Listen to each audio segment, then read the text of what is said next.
Hola, todos en casa, a todas y a todos en casa.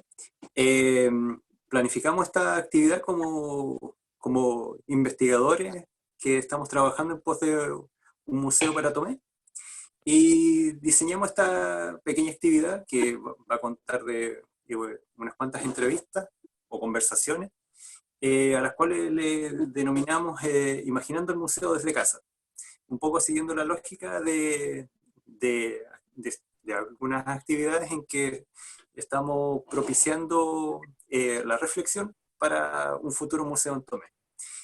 Hace tiempo desarrollamos un proyecto, algunos se acordarán, llevan casi 2 años creo, y en el cual capturamos cierta opinión de la ciudadanía en torno a cómo se imagina el museo para Tomé. Y de ese encuentro, nosotros, lo tengo aquí, lo tenía justo preparado, originamos este librito que básicamente reúne las reflexiones de la ciudadanía. Aquí tengo algunas cosas apuntadas para, para ir alimentando la conversación. Nos acompaña Wendy Cosme, que ella, bueno, la considero mi amiga. Eh, Fuimos compañeros de estudios por ahí, compañeros de máster de museología, y le invité a esta conversación porque, bueno, tenemos varias afinidades desde el punto de vista de formación y demás, y que nos pareció interesante poder tenerla acá para que nos ayude en la reflexión. Y también está con nosotros Gonzalo Ortega y David Romero, que son parte del equipo de tomecinos que intentamos levantar este proyecto. Así que eso como gran presentación. Así que, no sé, pues, podrías empezar, Wendy, comentándonos un poco algo de lo que habíamos conversado, pues, de un poco que nos cuentes de qué te dedicas tú y cómo estás en Chile, pues estás en Chile y no estás en Puerto Rico. Así que eso. Bueno, pues saludos a quienes nos están viendo, ¿verdad? Quiero pues darle las gracias a Dani por la invitación. ¿Qué soy? Yo soy museóloga, soy gestora cultural y profesora universitaria y actualmente estoy terminando mis estudios doctorales que me han traído a Chile. Como bien comentó Dani, nosotros nos conocimos cuando estábamos haciendo el máster de museología y ya cuando yo me regreso a Puerto Rico, pues este máster lo hicimos en España, empecé a pensar, ¿verdad?, qué quería hacer a nivel doctoral y me decidí por hacer el doctorado en historia, específicamente me voy a doctorar en historia cultural. Y en un curso de historia reciente y memoria, tuve la oportunidad de hacer un trabajo donde podía utilizar fuentes documentales que no necesariamente fueran documentos. El profesor nos abría, ¿verdad?, más a las posibilidades de utilizar obras de arte, a las posibilidades de utilizar los objetos como fuentes de información, y me di, ¿verdad?, en el tema de la memoria, con el Museo Memorial. Y entonces, empezando los estudios, pues decidí que mi tesis iba a versar sobre la creación de museos memoriales, específicamente en el Cono Sur, y esto me llevó a seleccionar Chile. Y entonces actualmente me encuentro en Santiago porque el Museo de la Memoria y los Derechos Humanos había seleccionado mi propuesta de investigación en su concurso de tesis, dándome apertura para investigar en sus archivos. Pues esta beca, ¿no?, sale precisamente del Centro de Documentación. Y además de eso, pues logré una subvención por parte de la Latin American Studies Association, que es quien realmente me ayudó a estar acá en Chile. Ante la pandemia, pues se ha detenido un poco el proceso investigativo, pero como título no oficial, pues mi trabajo sería la musealización de la historia y la memoria de los derechos humanos en Chile. Precisamente me interesan esos procesos postdictatoriales. Y a nivel profesional, pues en Puerto Rico, como museóloga, llevo desde que era estudiante como voluntaria en el Museo de Arte Contemporáneo, donde me fui desarrollando como profesional. Allí fui coordinadora de educación. Tan pronto regreso, porque decido irme a estudiar mientras estaba ejerciendo como coordinadora de educación.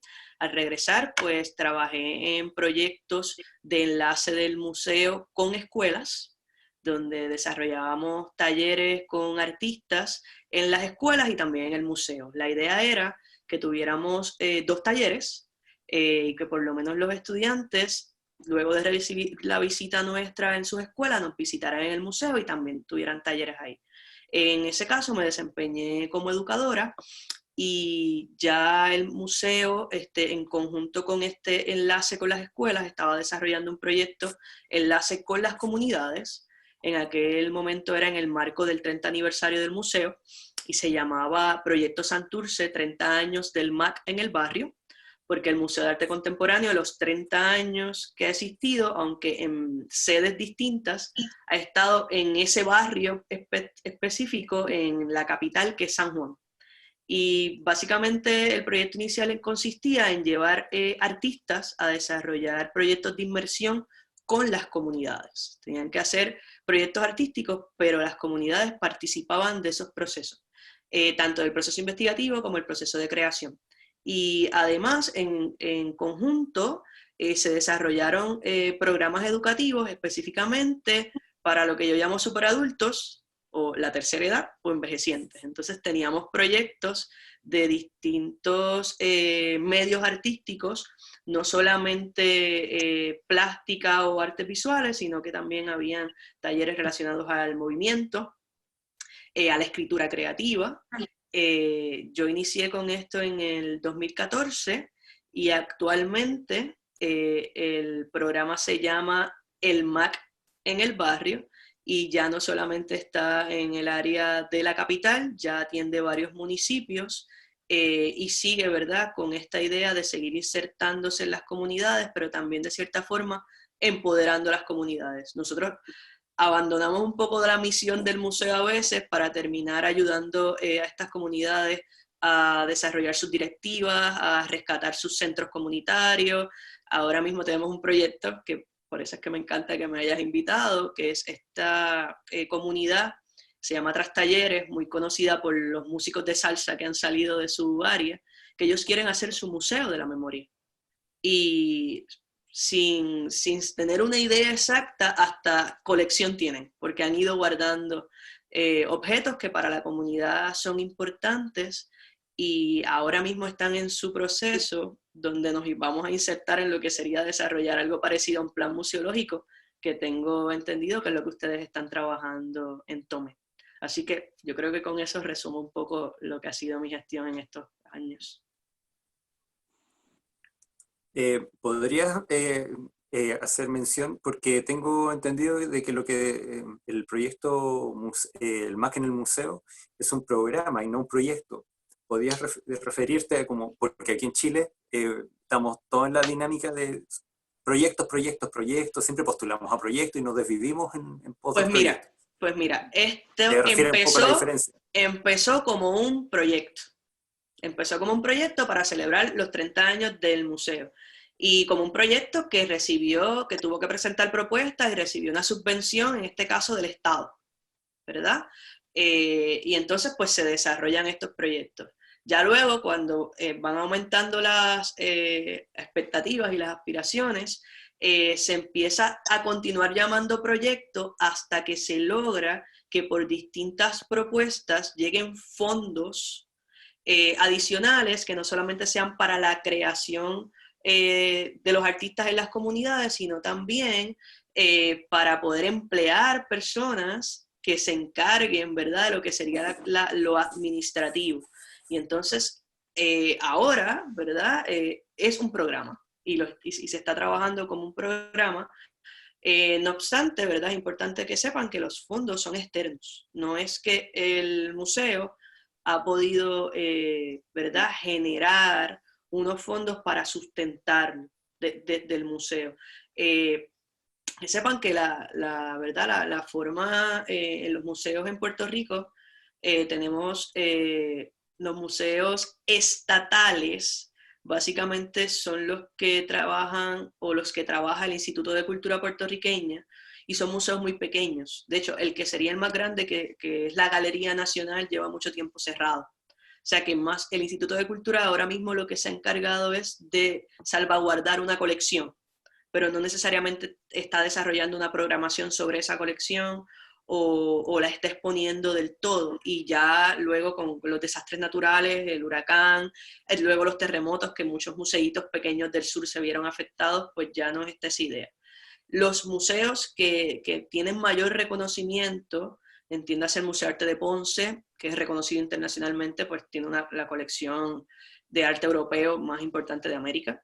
Si lo digo así orgullosa, pues, sí. El Museo de Arte de Puerto Rico, el Museo de Arte Contemporáneo, que son museos que tienen una mayor colección, reciben, ¿verdad?, fondos del Estado, pero también están constantemente llenando propuestas para atraer otros tipos de fondos, se hacen las galas benéficas, se hacen subastas, y todo el tiempo, pues, no podemos decir que los museos de Puerto Rico tengan una economía saludable, porque al igual que el país que lleva una década en crisis, los museos también. Pero tenemos esa oportunidad de que además de solicitar a fundaciones o organizaciones sin fines de lucro dedicadas a las artes o a las tipologías de los museos que existen en el país, pues nosotros podemos aplicar a subvenciones, becas o ayudas a Estados Unidos, siempre y cuando tengamos una documentación que se requiere. Y para algunos museos esa documentación es inexistente. Entonces por ahí es que va, la mayoría de los museos son privados y reciben cierta financiación del Estado que se ha reducido significativamente en los pasados años. No sé si contesté tu pregunta en ese sentido. O sea, lo llamamos programa porque tiene mayor financiación y porque ya no es un solo lugar. O sea, se atienden, ya se han atendido como 15 comunidades de 4 en las que empezamos en una misma zona geográfica. Windy, según lo que tú nos estás relatando, esta experiencia de sacar el museo a la calle o llevar el museo hacia la comunidad, eso, cuando tú formaste parte de ese proceso, ¿era algo relativamente reciente o nuevo, o ya había una experiencia previa que de alguna forma apuntaló esa política museal? Bueno, podemos decir que el museo sí llegó a tener proyectos extramuros, pero puntuales. O sea, unos artistas que querían hacer un trabajo particular en una comunidad, pero pensarlo desde el museo para salir a la comunidad y que hubiese esa comunicación, porque la idea era que el museo saliera a la calle y que esas personas que pasaban por frente del museo todos los días, el museo está ubicado, la sede es una escuela, el edificio tiene 100 años, y muchas de las personas que nosotros atendemos en las comunidades estudiaron en ese espacio cuando era escuela. Entonces lo recordaban como escuela, pero no sabían que había un museo. Entonces yo sí participé activamente de ese proceso. Yo en aquel momento era el enlace, era quien iba y se sentaba con las personas en el balcón o en la sala de su casa o en el colmado o hasta en la barrita, en los distintos espacios, las cafeterías, a conocerlos y a presentarle los artistas y empezar ese proceso de colaboración, porque lo que queríamos era visibilizar. Nosotros estamos en una zona donde ha habido un empobrecimiento, lo que fue en la década del 60, 70, hasta los 70 más o menos, una zona de mucha actividad económica y mucha actividad cultural, empezó a tener diversos cambios. Llegó un momento en que pues era casi una ciudad fantasma y se vuelve a retomar, y quienes retoman esos espacios abandonados son precisamente los artistas. Ahora en una de esas calles principales está el Conservatorio de Música, está el Museo de Arte Contemporáneo, está el Museo de Arte de Puerto Rico, pero dentro de todos esos cambios la comunidad ha sufrido expropiación, se han subido los precios en las zonas donde muchos de ellos están viviendo, y de cierta forma nosotros nos estamos insertando en esos discursos. Por eso ahorita hablaba del empoderamiento. O sea, usábamos el arte como herramienta de comunicación para las comunidades. O sea, en principio no se trataba tanto de generar más audiencia o más visitas en el museo, sino más bien de construir una relación entre el museo y la comunidad, como una especie de reconocimiento mutuo para de ahí empezar a construir audiencias. Exactamente. Wendy, una consulta. ¿Cuál fue la recepción de la comunidad cuando ustedes quisieron salir a la calle? ¿Con qué se encontraron? ¿Cuáles fueron los métodos facilitadores, los problemas que tuvieron? Pues mira, las reacciones fueron diversas. Desde personas que pensaban que el museo podía resolver todos los problemas que tenía la comunidad.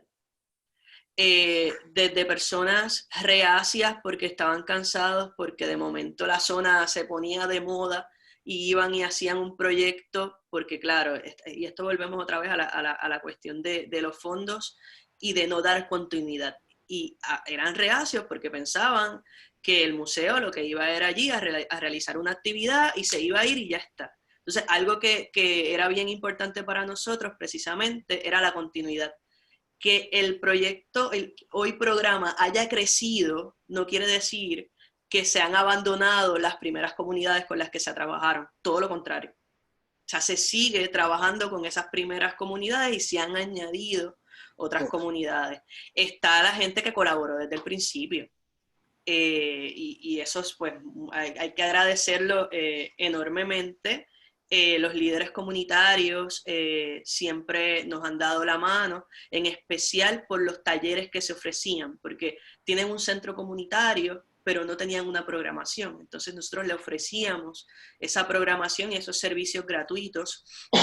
Y conforme, siempre me recuerdo la primera comunidad que la hemos atendido siempre, que es la comunidad de Alto El Cabro, primero porque yo vivo bastante cerca de ahí, y teníamos personas mayores que no salían de su casa hace años por una cuestión de seguridad. O sea, eso de pasear por la comunidad no lo hacían y ya estaban como reacios. Y una de mis grandes satisfacciones cuando hicimos ese evento, ahí trabajamos con 4 artistas, el evento se llamó Parada 16:30 y pueden buscarlo en el YouTube del museo, sacamos a las personas a la calle. O sea, esas señoras se vistieron, se pusieron guapas, se acicalaron para recibir a todo aquel que iba a ver su comunidad, y lo que iban era a ver su comunidad. O sea, no, porque las obras reflejaban la experiencia de los artistas en la comunidad, pero también le daban voz a las personas de la comunidad. Recuerdo que una de las piezas era una bellonera, que uno de los centros neurálgicos de esa comunidad es una cafetería, donde una de las residentes vende almuerzos. Ese es su negocito. Van estudiantes, va gente de la comunidad, y inclusive doña le da alimento a quien no tenga con qué pagar. Y ella tenía una bellonera, que básicamente, no sé si aquí se le llama igual, pero es la máquina que tiene los CDs que uno le echa una moneda y entonces se escucha música. Y el artista lo que hizo fue que hizo una serie de entrevistas a los distintos residentes de la comunidad y los convirtió como si fueran unos playlists. Y la gente seleccionaba qué canción, que realmente esto era qué intervención o qué comentario de una de las personas de la comunidad querían decir. O sea, que no, las personas que no eran de la comunidad no fueron allí a ver solamente el trabajo de los artistas, sino que fueron a ver la interpretación de la comunidad junto a los artistas y la comunidad. Y la mayoría de los proyectos, pues precisamente eso es lo que persiguen. No es una imposición. Y ha sido un trabajo duro también de negociación y de crear, ¿verdad? Buenas relaciones. Para mí, a veces yo digo que en toda la experiencia académica realmente no ha sido lo que me ha ayudado a acercarme a las comunidades. Esto es una cuestión de relaciones humanas y calidad humana y saber escuchar más que cualquier otra cosa. Yo he aprendido tanto de esas personas, de esos superadultos y de los jóvenes y de los niños, porque lo primero que uno tiene que entender es que las realidades de vida son para cada uno distintas. Y entonces lo que sí hemos logrado, que para mí es el éxito mayor del proyecto, es tratar casi hasta de eliminar esa mirada vertical que se le da al museo, porque lo que buscamos precisamente es una relación horizontal. Entonces, convertirnos de cierta forma, sí, en el Museo de Arte Contemporáneo, pero el Museo de la Comunidad, porque esto es Museología 101 a nivel de público. Tu primera comunidad es básicamente los residentes que tienes alrededor, ¿verdad? Del espacio que tú ubicas como museo. Y ese es el primer público al que te debes. Y a mí me parece que han sido exitosos en ese sentido, en acercar esa comunidad y hacerla parte. Porque hacer parte del museo no es ir a visitar, no es tocar la puerta, no es estar allí viendo las colecciones todos los días. La comunidad puede aportar de otra forma y han aportado muchísimo a nivel de contenido, desde mi percepción. Es relevante lo último que mencionas en términos de que el museo quizás se debe a esta primera esfera de donde está enclavado, digamos, a un compromiso territorial, digamos, lo cual es en cierto modo paradigmático respecto a cómo se han venido comportando los museos en los últimos años, o sea, en el sentido de que vienen trayendo una dinámica en pos del corte de ticket y básicamente validarse frente a las autoridades políticas, digamos, que a este museo entran estos tantos miles de visitantes y sin poner acento en ámbito de calidad, digamos, ámbito cualitativo. Entonces, es un poco dicotómica esa dimensión. Y sobre todo ahora también pensando en lo que se viene para los museos, respecto a qué cosas van a cambiar después de la pandemia, que a lo mejor hagan o no, que tengan más compromiso con su territorio. Ahora veíamos en las noticias que en Nueva Zelanda la primera ministra, bien famosa, estaba proponiendo semanas laborales de 4 días para fortalecer el turismo interno. Y también para que durante los fines de semana, un poquito más largo, básicamente la gente pueda visitar o tener cierto fortalecimiento económico al interior de su país. Y también lo asocio esto con el tema de los museos porque Tomé es una ciudad muy vinculada a las playas, se habla de Tomé una ciudad muy turística, en que fácilmente podemos pisar el palito que el museo usarlo como una palanca para favorecer ese tipo de industria, digamos, lo cual no es en sí misma perversa, pero puede traer como consecuencia aspectos como que tú mencionabas, que el museo de alguna forma interviene, no sé en qué grado sucedió en Puerto Rico, pero interviene en ciertas comunidades y trae como consecuencia la gentrificación y el desplazamiento de la misma población, porque básicamente el barrio se pone de moda, se pone caro, tiene onda, porque hay un museo ahí. La famosa gentrificación, pero bueno, la Exacto. Gentrificación también tiene que ver con la creación de nuevos espacios de vivienda, con las nuevas experiencias de lujo, pero cercanas a otras realidades. Interesante, pero ciertamente, o sea, el museo se tuvo que insertar dentro de la cultura del espectáculo. El museo es parte de la oferta de turismo cultural. Pero entonces, y esto, yo soy muy mala citando autores, pero en la literatura relacionada al turismo cultural, siempre hacen hincapié que esa oferta, el público que reside en esos espacios, tiene que ser parte del proceso de creación de esa oferta. Porque la gente que viene va a convivir, ¿verdad?, con los residentes. Entonces, para que realmente esto funcione, el residente está orgulloso de mostrar su patrimonio, de explicar su patrimonio. Pero el que viene tiene que respetar las condiciones de vida de ese que lo recibe. Esto es como una cuestión de convivencia, claro.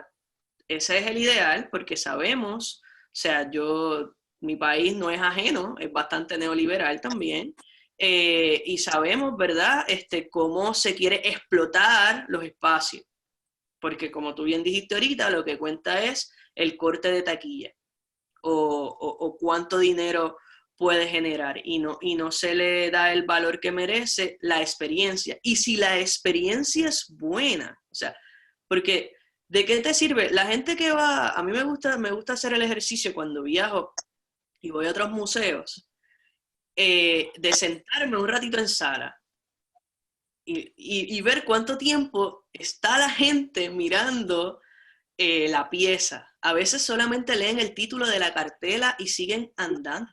Y esa gente que hace eso, que está 5 segundos y sigue, y sigue, y sigue, paga $25 para entrar a un lugar. ¿A qué? ¿A decir que estuviste ahí? Pues yo creo que ahí entonces entran estas metodologías de marketing de, ok, vamos a lograr que la gente diga que estuvo aquí, pero que tuvo una experiencia, que aprendió, y esa experiencia sí se cuantifica. Ya, obviamente, pues tú no le puedes cobrar el mismo acceso al residente que al extranjero, y eso es, o sea, es común en todos los espacios. Pero yo creo que el verdadero cambio y el verdadero impacto se da en no permitir que simplemente la idea económica o la de lucro medie al momento de decidir cuál es la oferta de turismo, en el caso de ustedes, de Tomé. O sea, porque ustedes lo que realmente quisieran venderle al invitado es la experiencia de lo que es Tomé. En un museo como el que ustedes están planteando, un museo de historia, de la historia de la cual están muy orgullosos en su ciudad, pues, ¿quién la tiene que contar? Esa gente que está orgullosa de lo que han creado, ¿verdad? Y de lo que fuese pasado, pero también con una mirada a futuro. Porque la gente que los visita va a ver el Tomé de hoy. No sé si me fui en un poco de tema, pero es nuestra gran competencia es esa. O sea, nosotros sí vamos a vender experiencias, pero eso tienen que ser experiencias educativas, porque la razón de ser del museo es educar. Entonces, si tu oferta o tu exposición a nivel informal lo único que provoca es que la gente lea una cartela y camine, tú no estás educando. Entonces, por ahí van esos cuestionamientos también. Sí, estoy de acuerdo con eso. Creo que claramente como que se ha vuelto más manifiesto y más necesario también esta idea de que los museos o los espacios culturales en general respondan a la realidad del contexto en el cual se emplazan. Porque retomando un poco lo que estamos conversando, claro, el museo carga con una cierta imagen, ¿no? Como antes era el espacio, un espacio solemne, un espacio rígido, estático, esta idea del museo mausoleo. Luego se han convertido en espacios claves dentro de las industrias creativas, ¿no? Y dentro del desarrollo económico de muchos países. Y claro, como dices tú, Windy, este espectador que pasa sin ponerle mucha atención a las piezas, es el mismo sujeto que revisa su Instagram y va pasando las fotografías, o en Facebook también, es otro tipo de espectador, claramente. Y mi conclusión es esa, como lo último, de que los museos deban responder a lo que la comunidad espera en relación a un territorio y a un contexto específico. En ese sentido, un museo tiene que tener la capacidad de escuchar a su comunidad. No sé, ustedes cómo desarrollaron, a partir del programa que nos relataba, cómo desarrollaron este proceso de escuchar a la comunidad, de ver lo que quería, porque ustedes tenían que responder más que nada a sus necesidades, aparte de la observación externa que pueden hacer como museo. Cómo escuchar a la comunidad, cómo llegar a puntos comunes, y cómo también asegurar la continuidad de un programa de esta forma. Y eso no solamente tiene que ver con la comunidad, sino con otros externos, incluso externos al museo. Pues algo tan sencillo, ¿verdad? Porque nosotros empezamos así explorando como una reunión comunitaria. O sea, yo recuerdo, recuerdo como ayer, preparar hojas sueltas, ponerlas en el buzón de cada una de las, porque o sea, estamos hablando de comunidades que no necesariamente todas tienen acceso a un teléfono inteligente.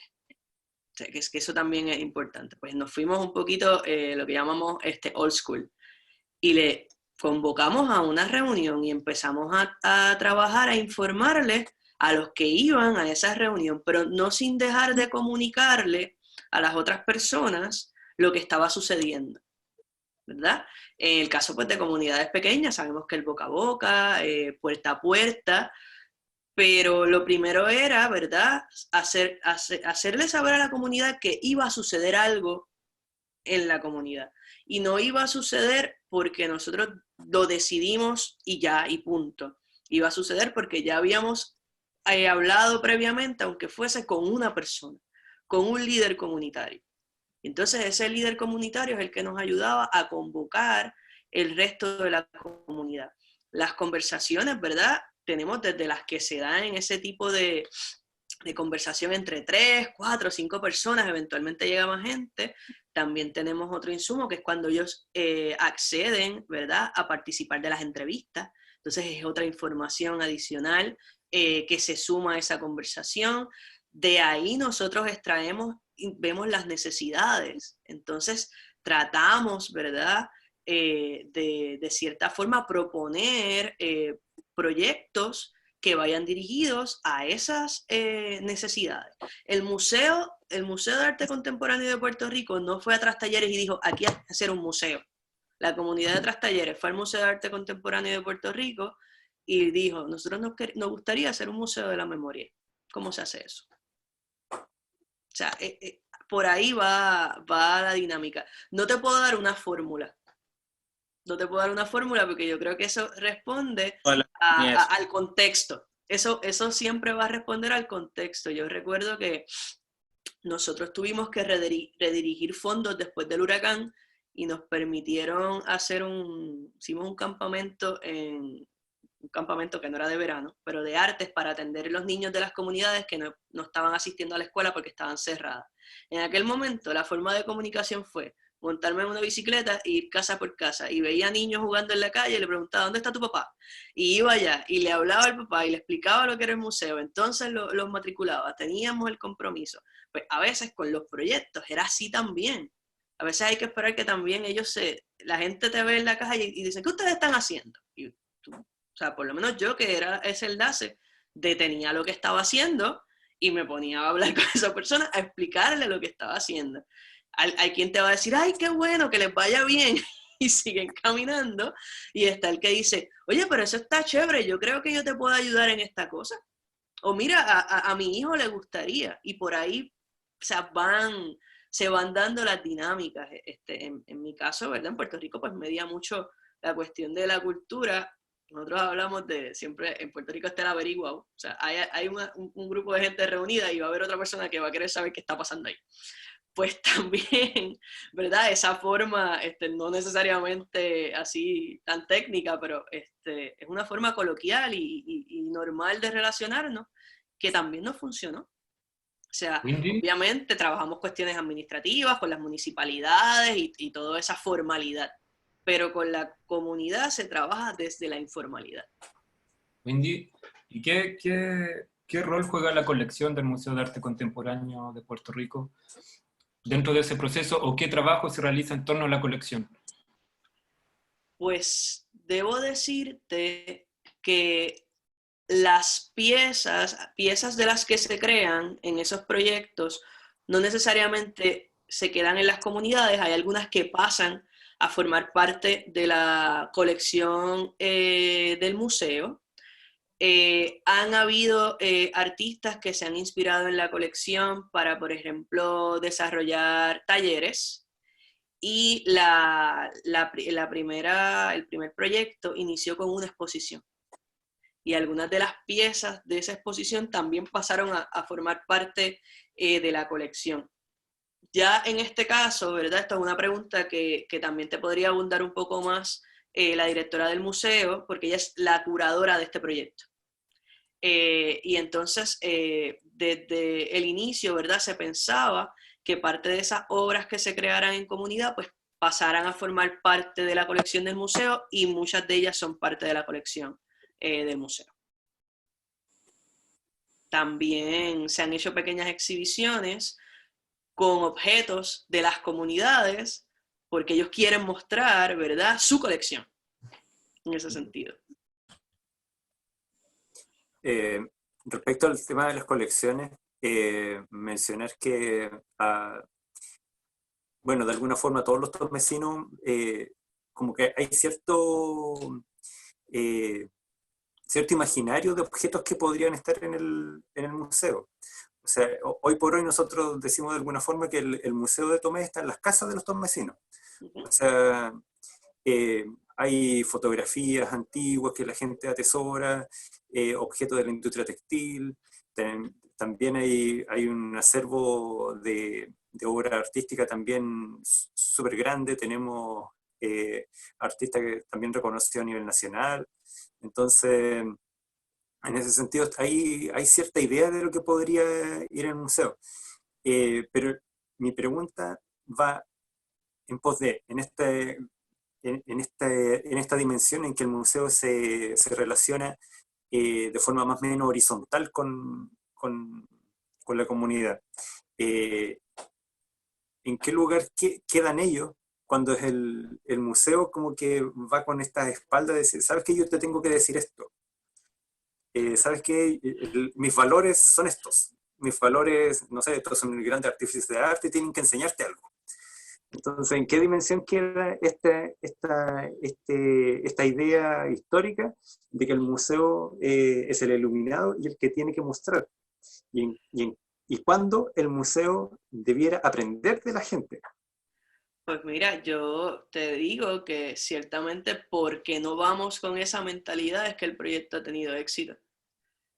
Y eso yo siempre lo he tenido más que claro. Sí, nosotros podemos enseñarle conceptos, definiciones, información sobre los medios que trabaja el museo, sobre los artistas. De hecho, los mismos artistas le enseñan su trabajo y sus procesos de creación a las comunidades. Pero, o sea, te puedo decir, sin que me quede la menor duda y nada por dentro, que nunca hemos ido a una comunidad presentándonos como autoridad. Porque es que si lo hiciéramos de esa forma no tuviéramos ningún tipo de éxito. E inclusive hemos tenido que corregir en este sentido a las personas cuando piensan que nosotros tenemos algún tipo de poder político o tenemos algún tipo como te dije, que a veces piensan que tú los puedes sacar de todos los problemas. Y no, es explicarle qué es el museo, cuál es nuestra función, a qué nos dedicamos, o sea, pero no imponernos. Si intentáramos imponernos, no tuviéramos para nada éxito.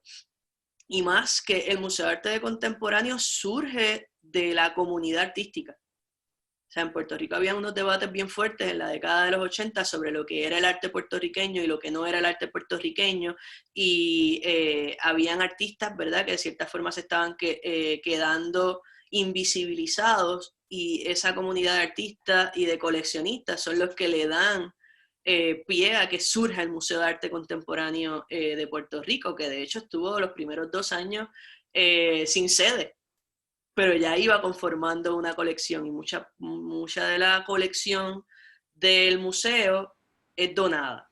Ahora bien, y esto es algo que ustedes tendrán en consideración en su plan, ustedes tienen que tener una política de colecciones. Porque bien ustedes están diciendo que el museo, la colección del Museo de Tomé está en las casas de los tomasinos, ¿es que se dice? De los tomasinos, pero entonces, Tomecinos, ok, sorry. Pero yo entiendo que ustedes tendrán que tener algún tipo de filtro curatorial ¿verdad? Curatorial en el sentido de, ok, vamos a aceptarlo todo, pero sabemos que lo que se muestra es un 5% de la colección, en el caso de colecciones grandes, pero también tienen que decidir qué de esto ciertamente entra en nuestra colección, porque vamos a tener el compromiso de conservarlo, de investigarlo y difundirlo. Un ejercicio que hizo el Museo de la Memoria, que a mí me parece muy interesante y muy acertado, es que conjunto a la donación había una documentación, y no simplemente el documento, ¿verdad?, de registro, sino que se hacían entrevistas. Porque en este caso, quien te puede dar la mayor información sobre ese objeto, ¿verdad?, va a ser la persona que lo está entregando, o por lo menos te va a dar un punto de partida para que luego quien sea el encargado de la colección, pues pueda, o las personas, ¿verdad?, que quieran hacer investigación sobre la colección, tengan un punto de partida de ese objeto. Y entonces ahí ya tú tienes una colección duplicada, porque tienes una colección audiovisual que está generando, ¿verdad? Y entonces también tienes esos objetos que están entrando. Y pues ambas cosas son muy valiosas, entiendo yo.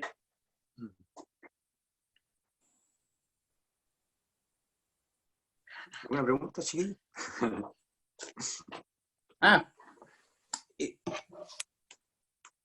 Windy, tú no conoces Tomé. No tuve el placer porque no pude llegar. No alcanzaste a llegar a Tomé. No es que se llegue.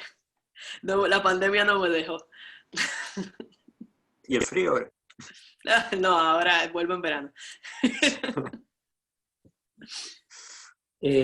Tú no conoces Tomé, pero sí has tenido supongo que has hecho un trabajo de ver en el Cono Sur, porque lo mencionaste, el tema de trabajar el tema de la memoria. ¿Qué potencialidades tiene Chile para trabajar el tema de memoria? Y si solamente el tema de memoria debe remitirse a los casos de dictadura.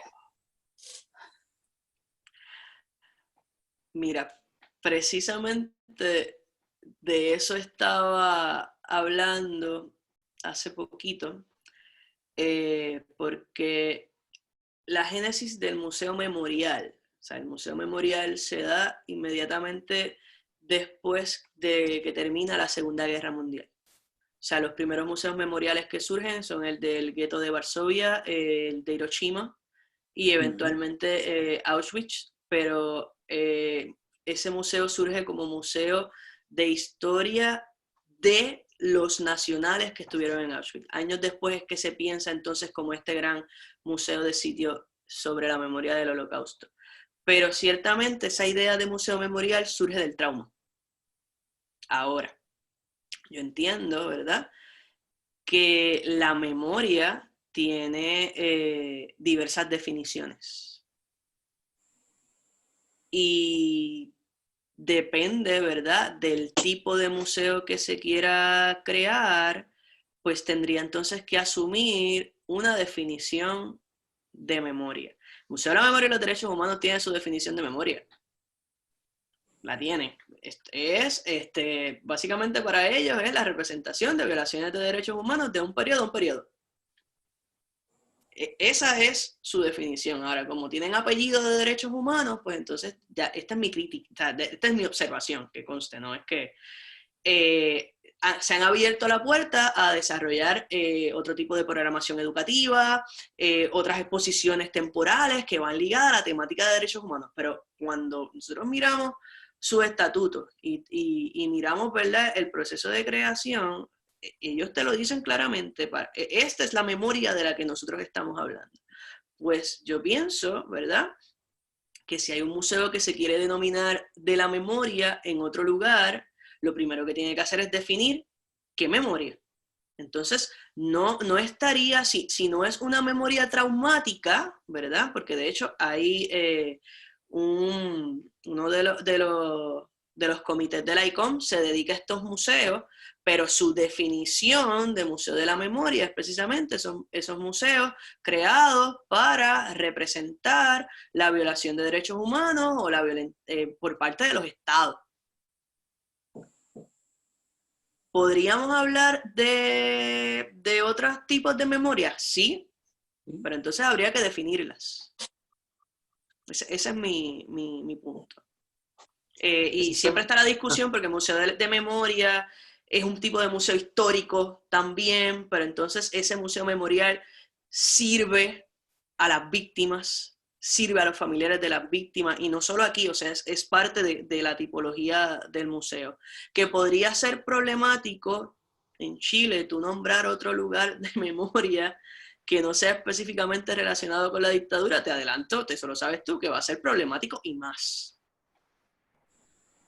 Pero sería memorias, con poner memorias en plural ya abren la puerta a otras posibilidades. O el Museo de la Democracia que quiere la derecha. Ah, wow. También. Mira, que sepas que la primera vez que escribí algo que realmente tenía que ver con los museos en Chile, específicamente el Museo de la Memoria, surge de mi reacción a los comentarios en redes sociales cuando se hizo la exposición Hijos de la Libertad en el Museo Histórico Nacional, donde aparecía la frase de Pinochet definiendo libertad. Entonces mi cuestionamiento es el siguiente, o sea, esa exposición ya antes de que se fuera todo el pleito y el debate en redes sociales, esa exposición ya llevaba un año, llevaba un mes abierta, ¿no? Y esos libretos curatoriales los tiene que haber aprobado alguien. Y esos paneles los tiene que haber visto un montón de gente. Entonces, si no se da la queja a nivel mediático, esa exposición hubiese pasado desapercibida y el director estuviese ahí todavía, ¿no?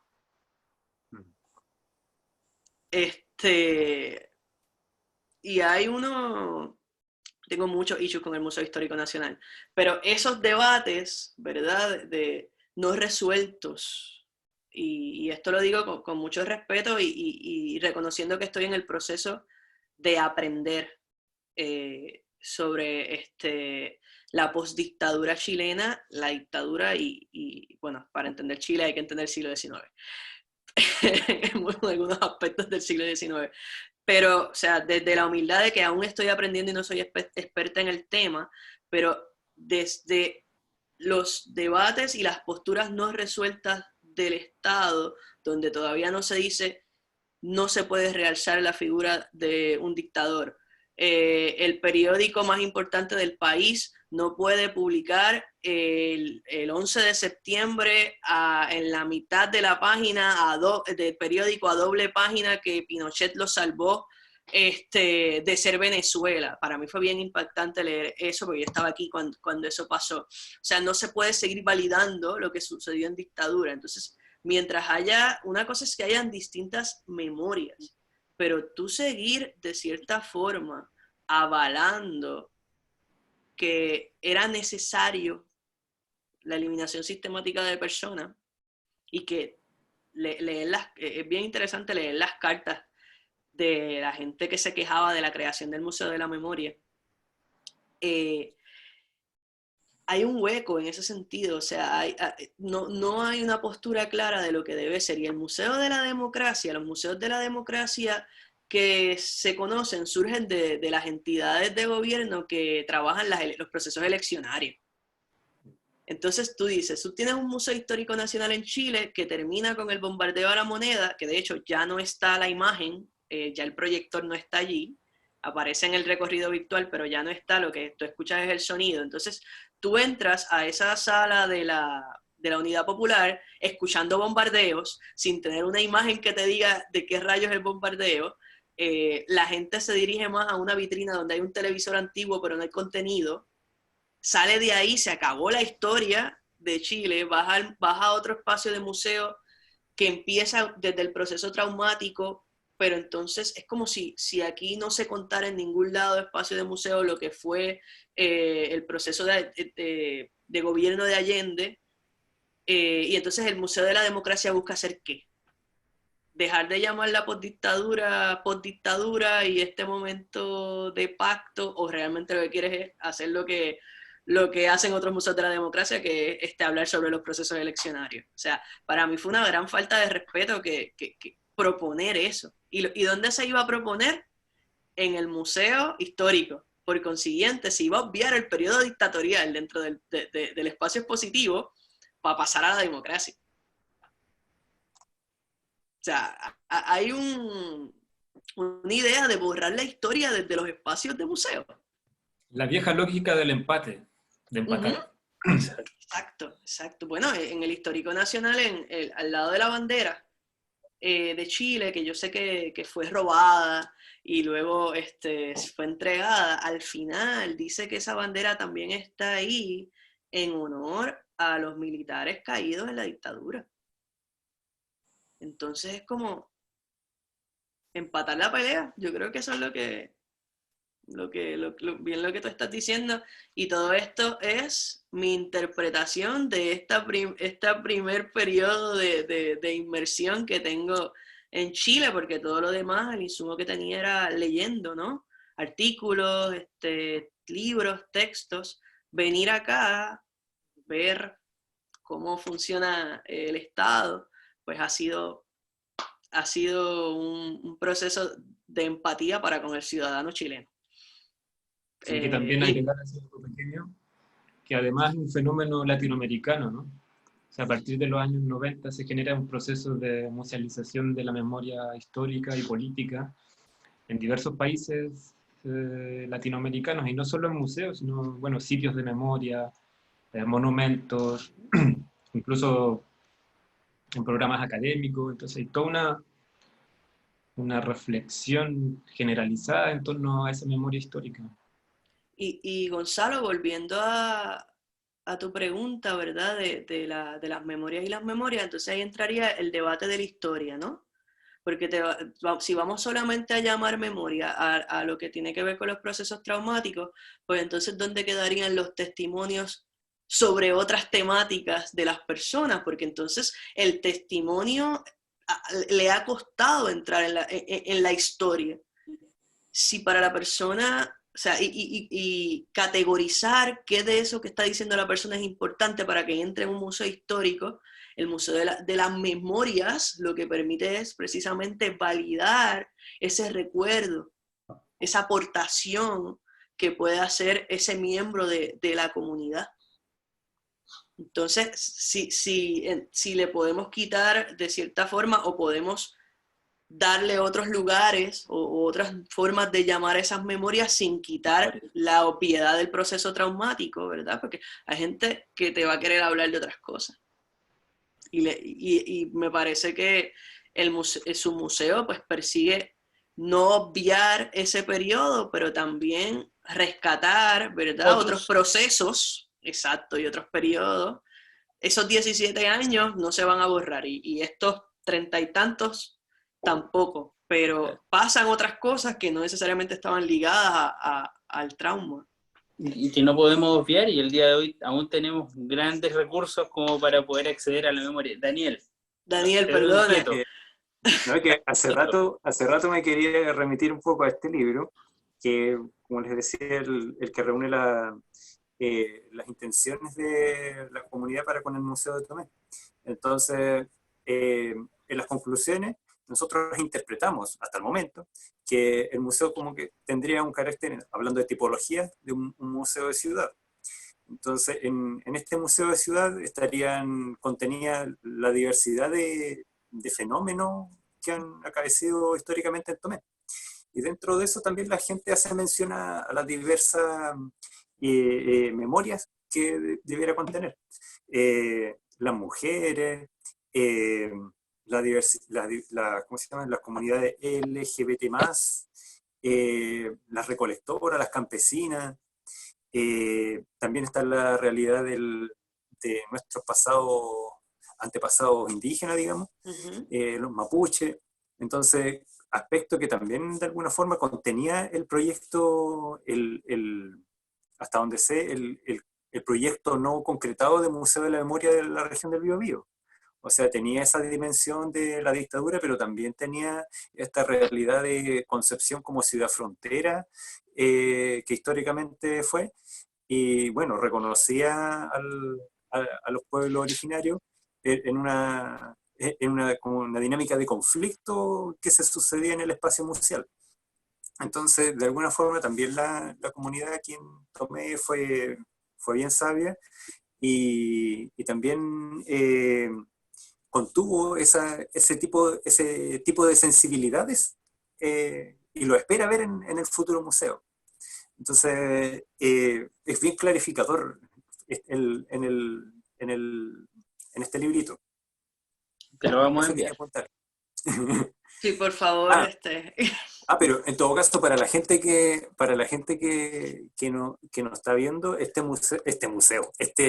documento está descargable del fanpage de Museo en Proceso, así se llama, está en Facebook. Y está descargable, está online, digamos. Está digital. Para que lo Bueno, puedan pues tan pronto colguemos, pues entonces lo descargo. Claro. Gracias. Entonces, si bien la gente tiene como que fue bien, ¿cómo se llama esto cuando tiene mucho ánimo? Siempre se me va la palabra, entusiasta. Fue bien entusiasta proponiendo una diversidad de fenómenos, incluso hasta el tema arqueológico. Eso todavía falta por, como dices tú, evitarlo, curatoriarlo, y curatoriarlo también con ellos. O sea, nosotros, claro, tenemos cierta expertise en el mundo del museo, la cultura, la arte, etcétera, pero también falta esa dimensión de la planificación museal, cosa que no siempre se hace, como bien decías tú, porque a alguien se le ocurrió tener un museo, llega, lo planta y después cobra entrada, ¿ya? En este caso nosotros queremos ir un poco a contrapelo de esa cuestión, siendo responsables y no permitiendo que, por más de que a nosotros nos han ofrecido obras de arte, un montón de objetos, tenemos datos de un montón de gente que quiere donar, que teme que se pierdan las cosas que tiene como gran tesoro en su casa. Entonces eso lo quiere ver en un museo, pero también nosotros no podemos ser irresponsables, que por más que sepamos nosotros no somos quien para albergar esas cosas. Claro. Tiene que haber un poco una mano experta que dialogue con los objetos y las colecciones, digamos, y con la comunidad que les da vida, digamos. Entonces, en ese ámbito falta esta dimensión de planificación a la cual nosotros le queremos dar este punto, no sé si de originalidad, pero por lo menos de sensatez, que diga que la planificación museal no solamente fue hecha por 4 tipos o expertos o expertas, digamos, y que sí en este proceso intervino muy presente la comunidad. Entonces, en ese sentido, porque trato de sacarlo bien a colación porque es hasta el momento esta es nuestra hoja de ruta y queremos que no se nos olvide y lo pongo aquí bien, bien manifiesto. Entonces, queremos que la experiencia de planificación también a la vez sea que, aunque no tengamos un museo, que la planificación misma sea un proceso de mediación. Entonces, con tal de que al momento de que se abra la puerta, digamos, el día de la inauguración, digamos, la gente vea que ese espacio también es de ella, que es co-creador, digamos. No es simplemente la autoridad de turno que tuvo la suerte de abrir las puertas e inaugurar el espacio, sino que hay gente que después lo va a visitar, se va a relacionar con él de una forma con más propiedad de que simplemente haya visto aparecer de un día para otro un espacio en su barrio, digamos. Ser parte del proceso. Ahí tenemos otra memoria, la memoria del proceso de creación del museo. Exactamente. Claro. Exactamente, y esto lo sabemos, ¿verdad? Todos, que de los cambios teóricos a la práctica hay un gran trecho. Y si nos vamos a la cuestión teórica museológica, sabemos que desde finales de los 80, principios de los 90 del siglo pasado, el museo se estaba moviendo a que primara el sujeto creador, ¿verdad?, de esos objetos, el sujeto heredero de esos objetos y las experiencias sobre los mismos objetos. Entonces, de esa forma, ¿verdad?, todo aquel que tiene algún tipo de interacción con ellos tiene algo que decir, ¿verdad? Y ese algo que decir, de una forma u otra, es valioso. Que el museo tiene una mirada específica, tiene un conocimiento científico sobre esos objetos, sí. pero no por esto le debe restar valor a la experiencia que tenga el visitante o que tenga quien fue poseedor de esos objetos, porque bien sabemos que hay personas que son poseedores de joyas y ni siquiera saben, ¿verdad? El valor estético que podría tener, pero sí tiene otro tipo de valor, ¿verdad? Y tiene otro tipo de experiencia. En el caso, a mí me fascina esto que ustedes están haciendo. O sea, porque nuevamente ustedes van con su museo, ustedes redefinirían lo que es ciudad. O sea, están llamándolo que va a ser un museo de ciudad. Y a veces la gente asocia a la ciudad al movimiento, a la cuestión económica, a los edificios. Tomé otra ciudad. Y realmente el museo que ustedes están generando es un museo de los ciudadanos, de los residentes de Tomé y sus experiencias en su espacio geográfico. Y su forma, ¿verdad?, de creación, desde la creación industrial, agrícola, artística, las propias luchas sociales que han tenido y cómo se han insertado como miembros de esta comunidad a esas luchas que eventualmente, cuando me mencionas las mujeres, luchas que fueron internacionales y siguen siéndolo. Y la vigencia de esas temáticas, quien único las mantiene y quien te las va a seguir exigiendo es la comunidad. Así que para mí ese librito que ustedes tienen ahí, que lo voy a descargar y lo voy a compartir, es un ejemplo de lo que se debería estar haciendo. ¿Te acuerdas, Daniel, que en plan museológico se utilizaba para hacer nuevos museos, pero también para repensar los museos que ya estaban o por decaer o que realmente necesitaban volver a mirarse? Y yo creo que de cierta forma ese ejercicio que ustedes están haciendo, que no es un análisis de público, porque una cosa es un análisis de público y otra cosa es insertar a los miembros de la comunidad más cercana en la creación del museo o en los cambios que se le quieran hacer a un museo. Y me parece que lo que ustedes han hecho es maravilloso, es una joya.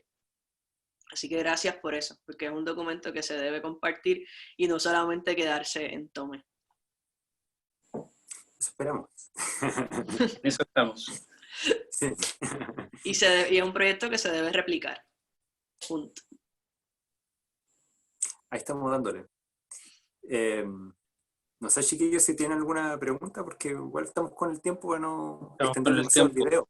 Para no extender demasiado el video, más que nada, porque podríamos estar conversando mucho rato más.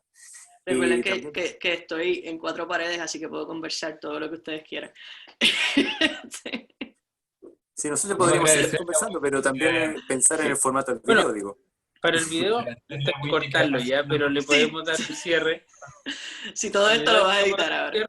Dejamos de grabar y seguimos, pero hay que cortarlo. que quede gustando y que no patee, como dicen. Exacto. Claro.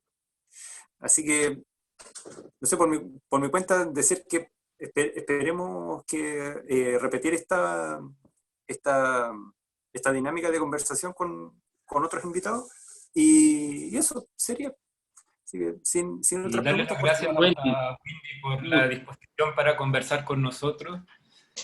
Ha sido súper interesante la experiencia que ella nos cuenta y la discusión que hemos tenido hoy. Así que gracias.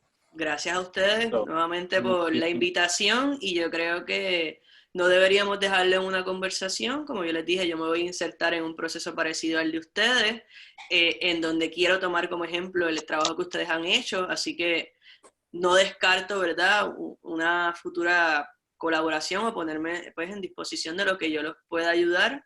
Será a la distancia, pero ya la situación ha hecho de que empecemos ese tipo de colaboración desde la distancia. Así que más que agradecida y muchísimo éxito con el proyecto. Excelente. Muchas gracias.